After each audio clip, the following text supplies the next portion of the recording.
Assalomu alaykum, hurmatli televizor ko'rguvchilar. Yaxshimsizlar? Dunyo Uyg'ur qurultiyi Tor televiziyasining kunlik xabarlar programmasiga hammanglar xush kelibsizlar. Men Iftixor Abdurashid. Bugun chorshanba. Hurmatli ko'ruvchilar, tövəndə diqqətinizlər kunlik xabarlar programmamızın təfsilatında bo'lsin. Dunyo Uyg'ur qurultiyining muavin raisi Zumrat Erkin Tayvanning RTI radiosining ziyoratini qabul qilib, Urumchi qirg'inchiligini eslash, Uyg'ur xalqining tarixini unutib qolishni rad qilishi deb Uyg'ur xalqining bu qanli qirg'inchilikni asla unutib qolmaydiganligini ta'kidlagan. Mazkur radioning 12 avgustdagi xabarida Urumchi qirg'inchiligini eslash, Uyg'ur xalqining tarixini unutib qolishni rad qilishi degan temadagi xabarida buningdan 16 yil ilgari Xitoyning Guangdong o'lkasida yuz bergan Shogun qirg'inchiligini ta'kidlab, bu qirg'inchilikning 5-iyul Urumchi qirg'inchiligining boshlanishi, bu qirg'inchilikda o'lgan Uyg'urlar Shogun shahridagi soqchilar tomonidan nazardan soqit qilingan, xuddi Uyg'urlarning hayoti Xitoy doiralarining nazarida hech nimaga arzimaydigandek muomala qilindi. Ammo ularning o'limi Uyg'ur xalqi tomonidan nazardan soqit qilinmadi. Urumchida kishilar ko'chalarga chiqib, doiralarning voqeada javobgarligini ustiga olmaganligiga e'tiroz bildirdi. Hamda ularning namoyishi Xitoydagi namoyishlarning ko'pinchisiga o'xshash qonliq bostirishga duch keldi degan. Dunyo Uyg'ur qurultiyining muavin raisi Zumrat Erkin bu radioning 20 minutlik ziyoratida 2009-yili 5-iyul Sharq Turkistonning markazi Urumchida yuz bergan bu qonli qirg'inchilikni tafsiliy bayon qilib, Uyg'ur xalqining Xitoy ishg'olidan beri to'xtamasdan millat sifatida qirg'inchilikqa duch kelayotganligini ta'kidlagan.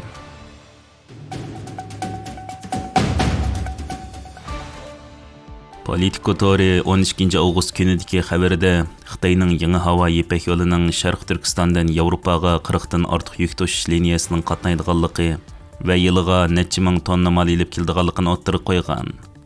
Graham Linkter va Anna Kokolari qatorliq ikki muxbirning yozgan bu xabarida hozir 40 dan ortiq yuk tashish liniyasi Yevropani bu rayonga tutashtirdi. Bu yerda Beijing hukumati Uyg'ur millatini majburiy emgak solganligi bilan ayblangan deydi. Mazkur xabarda Yevropa mashinsozlik magnati Volkswagen ta'minlash zanjiridagi majburiy emgakining darajasini mustaqil taftish qila olmag'achqa u rayondan ayrildi. Xitoy hukumati Birlashgan Davlatlar Tashkiloti alayda dokladchilarning rayonni mustaqil tekshirishini izchil rad qilib keldi. Shimoliy Amerika va Yevropa hukumatlari, Birlashgan Davlatlar Tashkiloti, universitet tadqiqotchilari, kishilik huquqni kuzatish tashkilotlari, oqillar ambiri va u yerdagi lagerlardan hayot qilganlarning necha 10 parcha guvohligi Beijingning Uyg'urlarni majburiy emgak solganligi haqidagi faktlarni ko'rsatdi. 2021-yili Angliya parlament a'zolari bilet tashlab, Xitoyning bu rayonda irqiy qirg'inchilik ilib berayotganligini e'tirof qildi va ayni vaqtdagi tashqi ishlar ministri Dominic Raab bu Uyg'urlarga qarata majburiy emgakni keng ko'lamda ishlatishni o'z ichiga oladi dedi. Amerika shu yili Uyg'ur majburiy emgakiga aloqador importni chekladi va 2025-yilning boshida bu qonunlarni kengaytdi. Mana shunday ahvolda Xitoy hukumati Urumchi aerodromini havo ipak yo'li strategiyasining markazi qilib, bu rayonni bir balvoq bir yo'l planining bir qismi sifatida dunyo bozoriga tutashtirdi. Mo'ljallanishcha, bu yil oxiridan burun Xitoy Sharq Turkistonda 7 yangi aerodrom ochadigan bo'lib, bu rayonda allaqachon tijorat qilayotgan 26 fuqaroviy aerodromga qo'shilib, Xitoyning ashyo obritining sistemasining dunyoning boshqa joylari bilan bo'lgan aloqasini kengaytirishni maqsad qiladi ekan deb yozgan.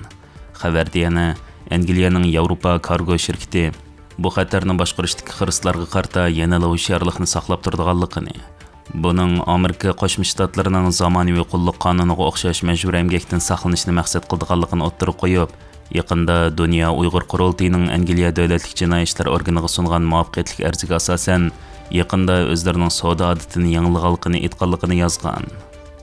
Yevropa Ittifoqi 2024-yilning oxirida majburiy emgak nizomini yo'l qo'yib, Yevropa Ittifoqiga kirgan tovarlarning Uyg'ur majburiy emgakiga chetlash qilmishlarini chekladi. Amerika Qo'shma Shtatlarining barobar qonuni bo'lmasa-mu, ammo 2015-yildagi zamonaviy qulluq qonuni majburiy emgak orqali yasalgan tovarlarning davlatga kirishini cheklashni maqsad qiladi.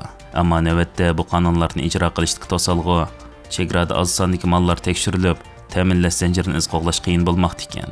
Bu munosabat bilan Xalqaro qulluqqa qarshi turish tashkiloti davlatning kuchi bilan majburlagan emgakni cheklashda tirishchilik ko'rsatish cheklik bo'lg'achqa, korxonalar Sharq Turkistondan darhol chekinib chiqish kerak deydi.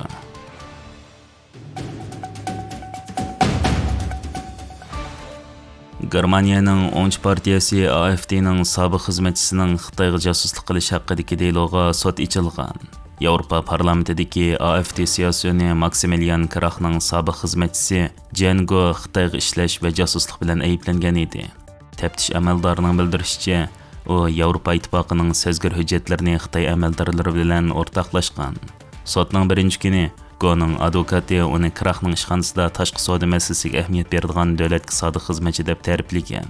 Ammo Federatsiya taftish mahkamasi Go'ning 2002 yildan boshlab Xitoy axborot xodimi sifatida harakat qilganligini va Krachning parlament yordamchisi bo'lib ishlagan mezgilda 2019 yili 9-oydan 2024 yili 4-oyda qo'lga ilingan qadar josuslik xizmatini davomlashtirganligini o'ttirib qo'yib, uni Xitoy axborot organiga vakolatan Germaniyadagi o'qitish arboblarini nazorat qilish bilan ayblagan.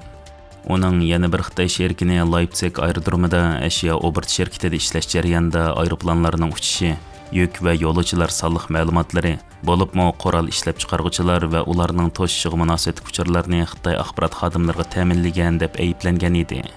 Dresden yuqori sud mahkamasi Germaniyada g'ulg'ula qo'zg'agan bu Xitoy josuslarga munosabatlik deloga 12 avgust 2 sotini ochgan. Sotda 44 yoshli Gojen 20 yildan beri Yevropa ittifoqiga yoshirinib kirib, xizmat qulayligidan foydalanib Yevropa parlamentining 500 dan ortiq hujjatini to'plagan.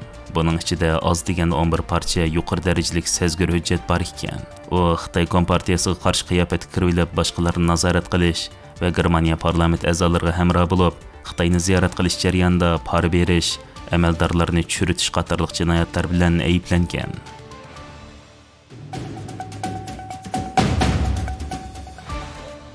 Xitoyning chet eldagilarni bostirishda atalmish usta ovchi deb atalgan amaldori Liu Jianchao tutqun qilingan. Xitoy Markaziy komiteti tashqi aloqa bo'limining mas'uli Liu Jianchao 8-oyning boshlarida Xitoy Markaziy intizom tekshirish komiteti tomonidan tutib ketilgan. Ilgari Xi Jinpingning ishonchlik odami sanalib, chet ellarga qochgan Xitoy amaldorlarini ovlashda natijasi ko'rinarli bo'lgan atalmish usta ovchi sanalgan Liu Jianchao endi o'zi oljiga aylanib qolgan.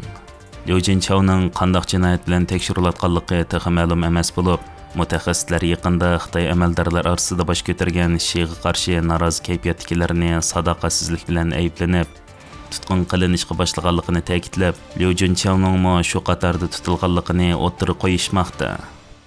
Hurmatli ko'ruvchilar, yuqorida diqqatingizga kunlik xabarlar programmamizning tafsilotini sundik. Keyingi qitimliq sonimizgacha ko'rishguncha omon bo'lgaysizlar. Stansimizning YouTube kanaliga a'zo bo'lishni unutmang. Xayr xo'sh.